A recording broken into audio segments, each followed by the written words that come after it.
This is a rough draft, and it is far from done. But there's good stuff here, important stuff, and I want to get it out before 10 more so-called terrorist attacks take place. Spread this around, please. People need to hear this stuff, but keep an eye open for the next version. It will be a lot more complete.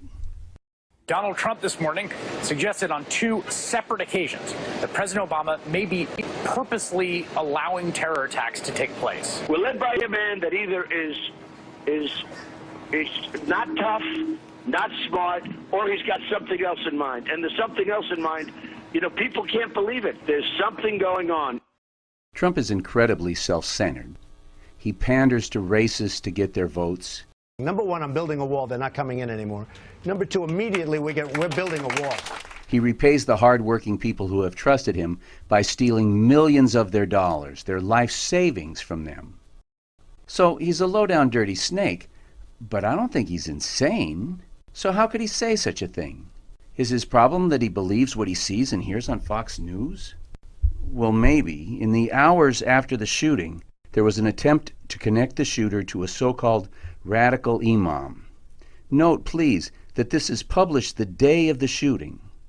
The gunman was a follower of a controversial gang leader who was released from prison last year, despite warnings from prosecutors that he would recruit people to carry out violent acts, sources told Fox News. Omar Mateen was a radical Muslim who followed Dwayne Robertson, a law enforcement source said.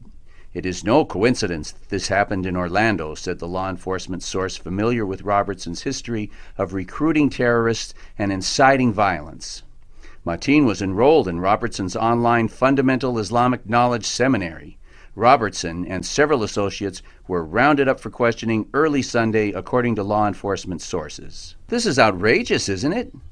That the prosecutors wanted to lock this guy up, specifically to prevent him from doing exactly what he did in Orlando, recruiting people to carry out violent acts, and somebody stopped the prosecutors from stopping these killers.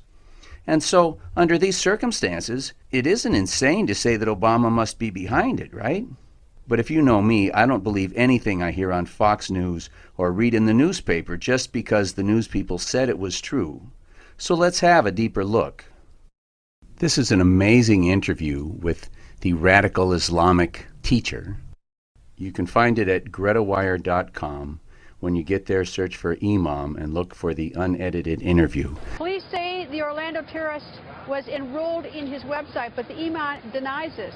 Now more from him. Trump, to me, and he's a New Yorker. Normally I like New Yorker, and I like some of his braggish, crazy ways. I like that about him. But Trump plays too much to the ignorance, and it's kind of like for getting people to do crimes and hurt other people. That's not good for the country. Like I just said, I think we need to be healing. So I don't think Trump is going to be a good president in that regard. I liked Bernie. Why? Bernie seemed honest. Real honest guy. Did he have all the answers? No. I didn't think he was going to win, but I liked him. I thought he was a better choice for America because I think he would have been more even-handed if he could. Big business doesn't allow those politicians to do much. And people need to recognize that. The president he's just a manager, right? Doesn't make all the decisions, So that's what I see about the two. Is there a third person? I just love how even-handed this guy is, that he can admire Trump's braggadocio, and I love that he loves Bernie. But I'm just wowed by his comment that people need to appreciate that the president is just a manager and he doesn't make all the decisions. I'm constantly running into people who want to blame every president for every detail of what transpires while they're president. And to me, this sort of delicate understanding of such a fine point is impressive. Do you know the man who is Mateen? Alhamdulillah, the person known as Omar Mateen, there's been reports saying that he was a student of mine. That's totally not true. He never registered at our school. He never took classes at our school. I don't know him, never met him. Those things are totally unfounded. Has he never been to your school? No, never. We're an online institution, so we don't have face-to-face classes, but we do meet all our students online. So even if he were online, you would know him? Yes, because we do face-to-faces. Dan, have you learned anything to the contrary? To my knowledge, Greta, there is absolutely no evidence that Mr. Mateen was associated with my client, was acquainted with him, was a student of his, or for that matter, ever met him. To the extent that he was a follower of my client, that's completely without our knowledge. Mateen, why is it people are saying that, do you think? Or not Mateen, I'm sorry, Imam. Imam. Why are people saying that? You know, there's been a false report. Someone erroneously put it out there that Omar Mateen was a follower of Timbuktu Seminary. I'm the main teacher at Timbuktu Seminary, and people say these things. However, even they went so far to say that I was arrested and my companions were rounded up, and that was untrue either. We haven't had any problems. We've been going on doing business as usual. So, there are two lies that the Imam details here. The first one being the lie that was in the media immediately after the shooting, that Omar Mateen was a student at the Imam's seminary.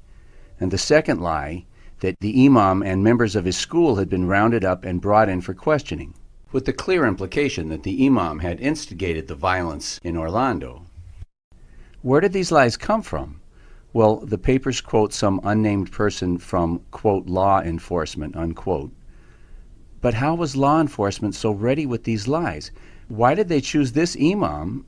And how could the liars rely on all the media, except little Greta here, to just completely swallow their lies without any follow-up? This is critical stuff. These were important decisions being made about what lies to tell and who to blame. These stories were made up out of thin air. That's a major decision, to decide to implicate an innocent person like the Imam and tell lies about them that could get them the death penalty, but that have zero basis in fact. I would argue that such judgments would not have been made in a snap in the crazy hours after the shooting. Such important decisions would take time and planning, and they would have taken far more time than the time that elapsed between the shooting and when these lies were put out in the media, which implicates the liars and the murders. The facts before us suggest that these complex and risky lies were prepared in advance, and that the liars had to have been part of the plot.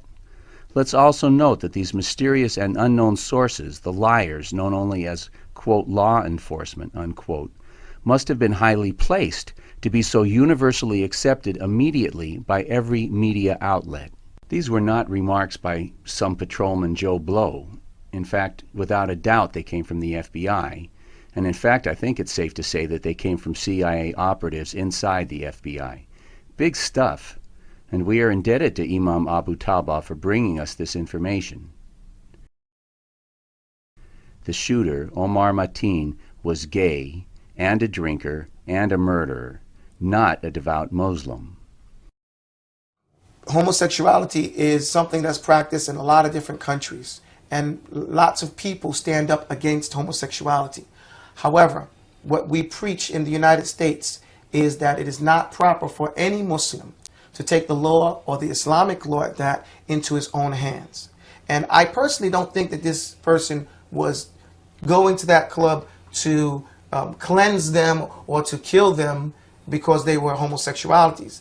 From what I understand, he was a constant person there, right? He was going there for 3 years. So I doubt he had a problem with that. Even one of the people said they knew him there and that they had seen him getting kicked out for being drunk. But drinking is the same type of crime as having homosexual relationships. The FBI is saying that the Orlando shooting was based on Islamic homophobia and radical Islamic terror. But the Imam doesn't go for any of that, saying, first, that murder is not Islamic, and second, Mateen wasn't a homophobe, and 3, he drank heavily, so he wasn't even a devout Muslim, much less a radical devout Muslim. I love that the Imam points out that drinking is a sin in Islam, similar in seriousness to homosexuality. That's a great point that most people don't even notice. Murder is not Islamic.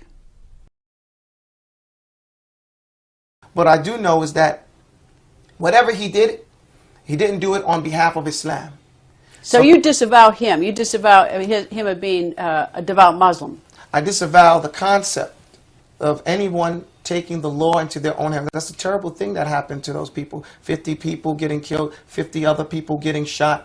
Islam doesn't, no one can justify that with Islam, not using just Islam. There's no Islamic justification for that. We can't even slap people in the face in Islam. You know, there are laws and there's rules. So, and that's as a parent, let alone as a lawgiver. This un-Islamic terror helps the U.S. policy of war on Islam. Well, they did it for Islam. That is not true. Islam does not stand for that. I don't know about ISIS. Well, how do you account for, or what's your theory on why he was close to the first American who went over, was a bomber for in Syria, a suicide bomber? What's your theory on that? You know, personally, it's very hard to interrogate a dead person. You know, we hear about these suicide bombings. I personally don't believe that all those guys are suicide bombings. That's my personal What do you view. think they are? I don't know. They're dead. We can't tell. You know, I mean, I have different politics in that. I believe that those people get blown up, and it helps our policy to say that they were blowing up something. But, you know, I don't know. Islam doesn't promote that. So, you see, I have a problem when someone says Muslims are doing something, but they're doing something un-Islamic, and they say they're doing it for Islam. So that doesn't make sense to me. You know what? It doesn't make sense to me either. The imam isn't answering the question, but at least he's asking the question. A question that is primary and basic to understanding all this terror. And the question is, why would Muslims commit acts of terror that are un-Islamic? Why would they commit acts of terror against the innocent? I like this guy.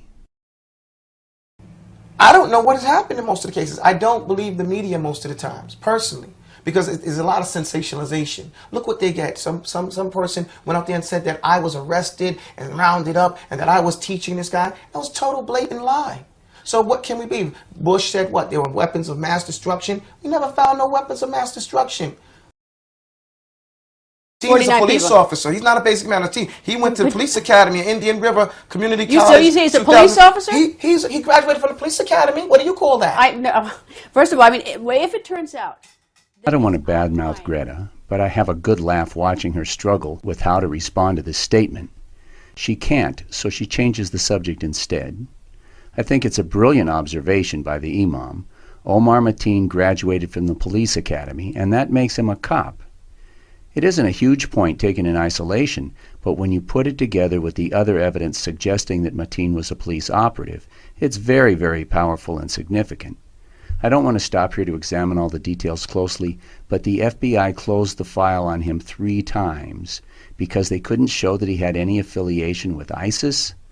But the Boston bombers didn't have any affiliation with ISIS. The Fort Hood shooter didn't have any affiliation with any radical Islamic groups. The San Bernardino shooters didn't have any affiliation with any radical groups. So, in fact, the fact that Mateen shared this with the other mass killers cannot possibly be seen as a reason to close the file.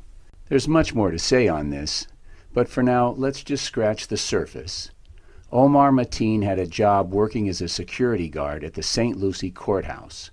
A deputy at the courthouse spoke to Omar, and the head sheriff says, Omar became very agitated and made a comment that he could have Al-Qaida kill my employee and his family. If that wasn't bad enough, he followed it up with very disturbing comments about women and Jews, and then went on to say that the Fort Hood shooter was justified in his actions. How could that not cost him his job? How could the FBI have closed the file on a guy who would talk like this to a sheriff unless another government agency had ordered them to close it? They not only closed the file, they took Mateen off the list that would have alerted them any time he purchased weapons, which he did in the days before the shooting. It's very clear to me that Mateen was working for Homeland Security, and his job was to say crazy shit and see if people reported it. He was testing this courthouse sheriff's deputy. He didn't get fired from his job for saying these crazy things because that was his job. It's the only reasonable explanation. Take it in context, then. The imam's observation that Mateen was a cop because he graduated from the cop academy is very appropriate and very significant.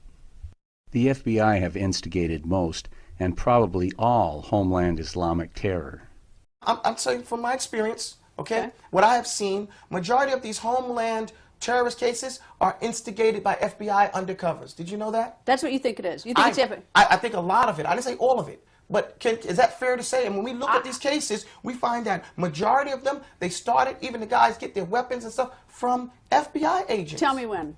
I'll give you an example that was up in Connecticut. Those three guys, they came out of jail, they didn't have any money, they were going to the mosque, and a Pakistani guy who had his own company where he was doing taxes and real estate, he got in trouble. The government said, the FBI said, we want you to catch somebody, so get off this 6 months that you might have to do in jail. He went there, told them he was from the Islamic Army.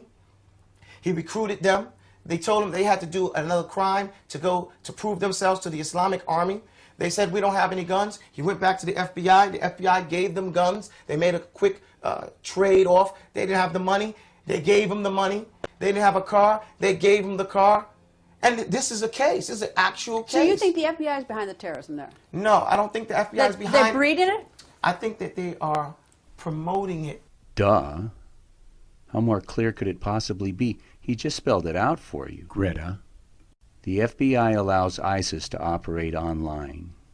You know, and see, this young generation that's coming up, they are very impressionable. And I think that the things that we do, how is it that you can get online and see these things? And we can control what comes in on the internet. You know? How is it that ISIS has a Twitter account? Well, so should it be shut down? Why isn't it? No, I'm saying, would you shut down ISIS Twitter account? Sure. If they're a terrorist organization and the international community has stated they're a terrorist organization, then they should have a Twitter account. There shouldn't be a website that we can go to. You know, when you go to some countries, there are certain things that they censor from the websites. I've been around the world. You go there, some things can't come to you. How is it that these things come to us on our websites? What's your theory? My theory is that our government is allowing these things to be seen in order to keep, we make money off of this. There's a lot of money in this thing. And our heart is with the victims and their families. You know, it's something, whoever did that, this person, he cannot just use Islam as a justification for his own sadistic, you know, animalistic behavior. You know, whoever did that is truly inhumane. So you condemn him? I don't condemn him. I condemn the activity. Why don't you condemn him? Because, we learn, and it's part of Islam, we don't hate people. We hate their crimes, okay? The sons of Adam, we can condemn the activities of the sons of Adam, but we don't hate people, you know? Because the person, now that he's dead, he's going to get what he got coming. We believe in a just God, and Allah is going to get everybody and requite them for what they did. We hate his activities. This is from another video on GretaWire.com. When you get there, search the page for "I'm a victim of terrorism." There was a period of time that I worked as a covert operative for the government, but those things are not, I'm unable to talk about that. Typically, when a witness says they can't talk about something, in my eyes, that very much damages their credibility. But the imam has a very good reason for saying this. But we have to put some things together in order to make sense of why he can't talk about his CIA involvement. So let's do. The imam filed this document with the courts while he was in prison. This document, in fact, details what the imam did for the CIA and what he didn't do for the CIA.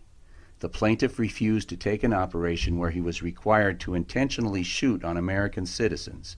The FBI and CIA and unnamed agents of both conspired to create an indictment against the plaintiff because, in 2007, the plaintiff refused to accept an operation in which the plaintiff would have to shoot on American citizens abroad, as in the recent Benghazi incident in Libya. Damn, he just said that the Libya attack was carried out under orders by the FBI and CIA. There's a wealth of evidence to support that statement, and it's attached as a footnote. The imam was rotting in prison, and after he filed these papers on his own, he got released. I say, based on what I see in front of me, that he got released because he filed these papers, and that part of the terms of his release are that he shut his mouth about all this stuff. His telling us the things that he has told us shows remarkable bravery. I'm sure that the FBI and CIA are not happy about what he is saying in these videos, and I'm sure that he knows it as well. But let's go on. The imam says he is less radical than the Republicans who call the president a liar. All right. What's your view of our government, Imam?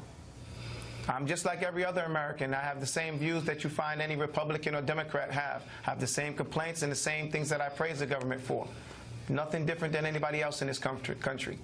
Give me your complaints. I'll give you an example. When someone in Congress can stand up and call the president a liar, then, and they're not considered to be a radical or having a grievance with the government, then the complaints that I have that we spend money going overseas and fighting in other countries or dealing with other countries when we have poverty and other issues that we need to deal with in our own country, that's a complaint of mine. When we have problems like racism in this country and we pretend like we don't and we want to focus on China, for example, or some other country, then I have a problem with that. Those are just normal complaints that any other American has. I don't see them any different. I guess why I'm sort of skeptical of you, to be quite candid, is that you were the bodyguard for the sheikh who led the group who blew up who set off a bomb in the World Trade Center in 1993, the blind sheikh. No, let me ask. But hold on, I think that you're incorrect. You said I was the bodyguard for somebody, and I was never the bodyguard for someone. Were you part of them? Were you part of them? Were you at all part of them? No, I was not at part all. of them. Why would you say that without doing your research? You're supposed to be a lawyer. Actually, that's what I read. Well, you read incorrectly. You didn't read it in any legal documents. If I was a bodyguard for a terrorist, then why wasn't I charged with terrorism?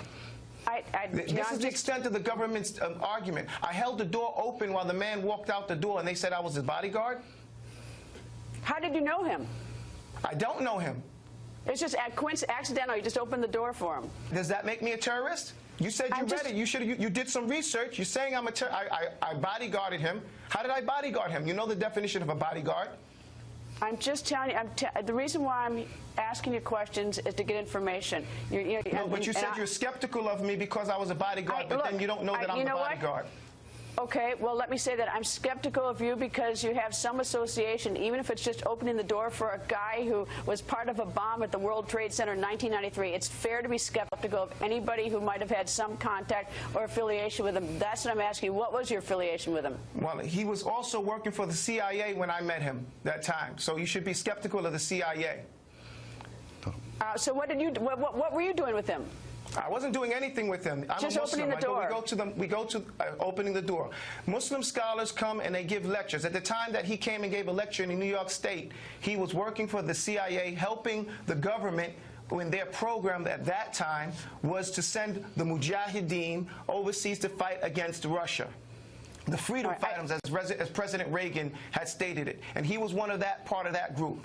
And so he was promoting the same program that the government was promoting at that time. He gave a lecture in New York City, and I was one of the thousands of people that attended the lecture. That doesn't make me the bodyguard of someone. Virtually all terror has its roots in the CIA and FBI. The CIA and FBI, working together apparently as usual, framed both men who they had originally recruited to work for them in fighting the Russians. But once their usefulness in fighting the Russians was finished, they used them as patsies. They ordered Imam Tauba to murder Americans. They set both men up to take the blame for acts of terror that, as we have seen, the CIA and FBI supported from the ground up. Summary. All right, let's get back to this. Okay. No, I'm just. All right. So Mateen is not one of your followers. He's never been to your seminary, never been online, as far as you know. Period. Period. Nothing. No. Have you checked? Yes, we double checked. Okay, double checked. You are getting threats. And death threats. Death threats, and people in the media are falsely reporting that Mateen is part of it. They're promoting, terrorism because the people are terrorizing us, and we asked them to stop. We don't have anything to do. We're pleading with you. We didn't have anything to do with this. Our heart goes out to the victims, and we didn't ever train this guy, never met him, and he's not a student of ours. And you condemn the act, but you don't condemn him, Mateen, because of your religion. On religious grounds, we condemn acts. We don't condemn people. We hate the act. We don't hate the person. And you hate this act. And we hate this act. This is not the act that can be justified by Islam, okay, at all. Thank you. And I was going to shake your hand, but we don't do that. You and I have decided we don't do that anyway. But thank you very much for having me. Thank you very much. Very nice talking to you. Thank you, Greta.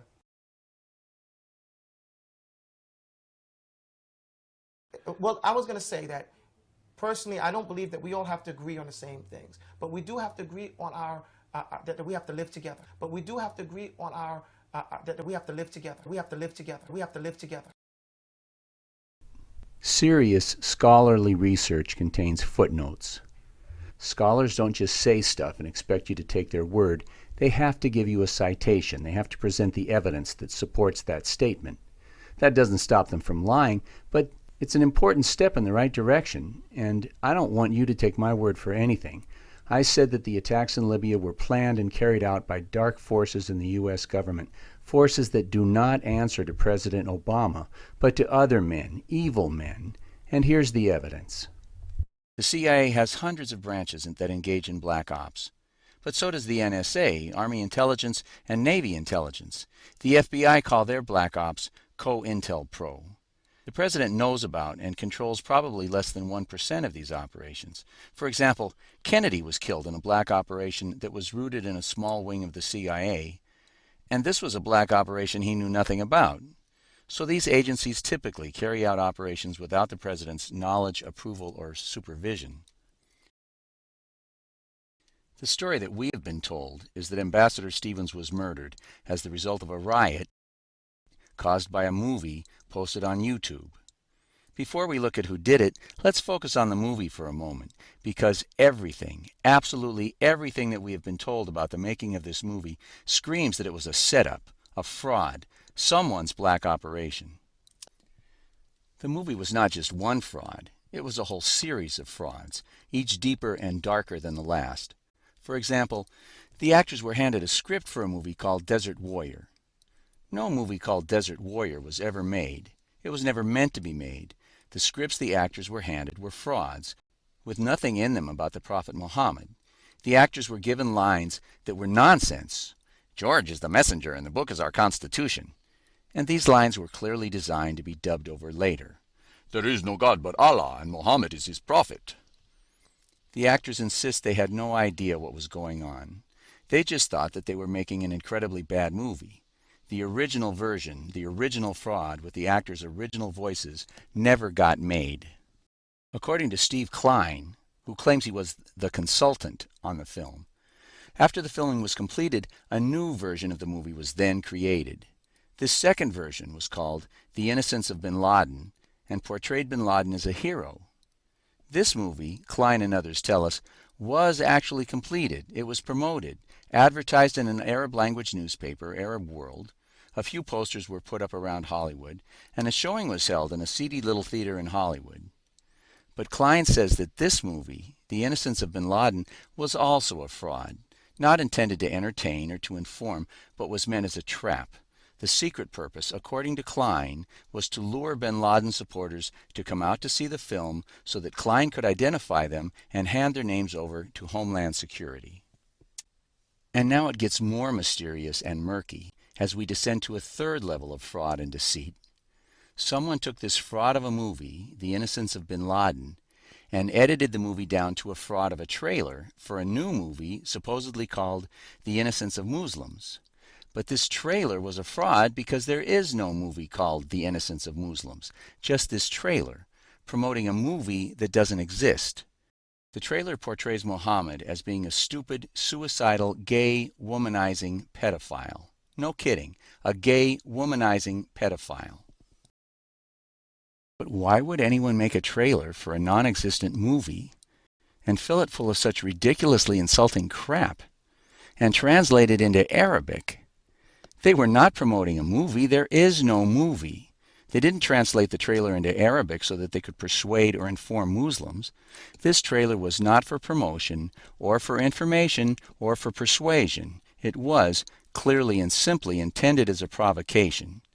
And who the hell would want to provoke Muslim people worldwide in order to cause riots and murder? Well, the video created trouble for the Obama administration, but who would want to do such a thing? Well, let's see what we can learn about who made this fraudulent trailer, The Innocence of Muslims. We were told, and the public records show, that the movie was made by a guy named Sam Basile. He's being named as the principal perpetrator of these multiple frauds, but he's an even bigger fraud himself. We won't go into the fact that his name isn't Sam Basile, or that virtually everything he has told the press is a fraud, or that he's been arrested and sent to prison twice for fraud and once for making crystal meth, or that he used 14 different aliases in the fraud that led to his latest arrest and imprisonment for fraud. Given all of that fraud, it seems unlikely that this shadowy figure is even him. But forget all that mess. That's all small potatoes, small-time fraud. Here comes the really big fraud. In June of 2010, while Sam was sitting in prison for his third felony strike, suddenly he had a vision while in prison that he had been called by Christ to a life as an extremist Muslim-hating Christian, and that Jesus wanted him to write scripts for movies. First, he should write movies to trap lovers of bin Laden, and then change them into trailers for non-existent Mohammed-hating movies. Sound ridiculous? Well, hey, I didn't write this story. And then Jesus or someone pulled out their wand and just as miraculously turned Sam into a determined, energetic, and unbelievably productive director and producer of full-length feature films. It is documented and attested to by various credible witnesses that 2 months out of prison, he had not only written the script, he'd raised the necessary funds, hired a director and assistant director, contracted with a film studio, hired film and sound crews, hired actors, arranged for the costumes and props, and had begun shooting. He then hired an editor, hired new actors to do the new voiceovers with the insulting dialogue. He edited the movie and sound with the new voices dubbed in insulting Muhammad. He contracted with a theater and had the film up on the screen in Hollywood in less than 10 months after leaving prison, with absolutely no previous experience in film. Unbelievable. Look, Sam Basile did not do all that. He's a fraud, a cardboard cutout. He's the fall guy, a distraction from the black operatives who actually did perpetrate this crime. Basile started running for cover pretty quickly, as all the frauds he had perpetrated began to be exposed. Reporters all over the country were beginning to smell a rat, to sense that they were being taken for a very sophisticated ride, and, on cue, in walks Steve Klein. Klein presents himself as a clown, ridiculous mustache, beer can in hand while he's being interviewed by Reuters. He told the Huffington Post that he was, quote, an unsophisticated James Bond operative, and that he was a consultant on the film. Somebody besides Sam Basile produced that film. There is no record that Sam ever before said a word against Muslims, or in favor of Christianity for that matter, while Klein has a history of making insanely vicious anti-Islamic remarks. It is Klein who says that the original movie, The Innocence of bin Laden, was meant as an intelligence tool to locate and identify supporters of bin Laden. He's the guy, he says, who waited outside the theater so that he could identify the people who attended and hand them over to Homeland Security or some other elements of U.S. intelligence. Klein tries deliberately to appear to be a low-level clown. And maybe he is. But neither Klein nor anyone else can explain why anyone would take this movie that started out admittedly as an intelligence operation and edit it down for a trailer, promoting a movie that doesn't exist, translate it into Arabic, and then promote it in Arab countries, timing it so as to provoke riots on September 11th, allowing Romney and his crew to claim that the country would not suffer such attacks if Romney were president. Witnesses in Benghazi said that at about 10 p.m. on Tuesday night, about 50 people gathered outside the U.S. consulate, which is actually just a house inside a walled compound. By all accounts, it was a peaceful and respectful demonstration. But then, according to the witnesses, at about 11:30 p.m. in Libya, 5:30 p.m. Washington time, 20 cars of heavily armed men with rocket-propelled grenades and assault rifles arrived and began an attack on the embassy, unleashing what one witness called a ridiculous amount of gunfire. The ambassador, his aide, and 2 former Navy SEALs working security were killed. The rest of the embassy staff fled to a safe house a mile away, pursued all the while by the attackers. It took about an hour and a half for security personnel to regain control of the consulate and another 3 hours to completely drive off the attackers, a U.S. official said. That would mean that the shooting didn't stop until 4 a.m. in Libya, 10 p.m. Washington time. At 7:51 p.m. Washington time, 2 hours before the shooting stopped, while confusion reigned, Reuters broke the story that one member of the embassy staff had been killed. 2 hours and 17 minutes after that, at 10:08 p.m., Hillary Clinton broke the still incomplete news that one American had been killed in the attack. Presumably, Clinton had reports from the CIA and embassy staff, but she was still unaware of the deaths of 3 other Americans. Now, I give you this web address because I couldn't believe this when I first saw it, so I don't expect you to believe it either. Romney launched his attack on this first White House response 2 minutes later. I'm outraged, says Romney, by the attacks on American diplomatic missions in Libya and Egypt and by the deaths of an American consulate worker in Benghazi. It's disgraceful that the Obama administration's first response was not to condemn attacks on our diplomatic missions, but to sympathize with those who waged the attacks. Hillary spoke at 10:08, and Romney responded at 10:10, 2 minutes later? How is that possible? It's insane. Obviously, they were waiting for this attack to occur. And how did they know?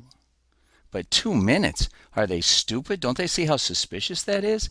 Well, yes and no. Yes, they are stupid, but it's the stupidity born of arrogance. They know the press is too afraid of them to point out their obvious complicity in the events of 9/11, and they've counted on the press to ignore the implications of this instantaneous response. And it gets worse. 10 days later, we get this from the Romney camp. A senior campaign official said that this attack on Obama, 2 minutes after Hillary's speech, was the unanimous recommendation of all of his advisors. All of Romney's foreign policy and political advisors were consulted about the White House remarks. All of them weighed in, and all of them unanimously recommended attacking the Obama administration's first response for sympathizing with those who waged the attacks. And they did all of this 2 minutes after the Obama administration's first response. How is that possible? Well, we've been here before. You can find your own way home on this one. But Eliot Cohen wants to help. Eliot Cohen, a senior Romney advisor, was a founding member of the Project for a New American Century. The guys, including Dick Cheney, who said we needed a new Pearl Harbor and then made 9/11 happen. And Cohen has sort of confessed to how it was that they were ready in 2 minutes. We were ready for a major debate on this. It just happened to blow up now. Well, it didn't just happen, did it? The outrageous video that sparked peaceful demonstrations didn't just happen. It was carefully and obviously orchestrated. People like Cohen wanted it to happen. Nobody thinks the attack on the embassy just happened. It was organized and complex and orchestrated to occur on 9/11. People like Eliot Cohen were waiting for it to happen. Richard Williamson, another member of the Romney team, was also waiting and hoping for such an event so that he could tell the news.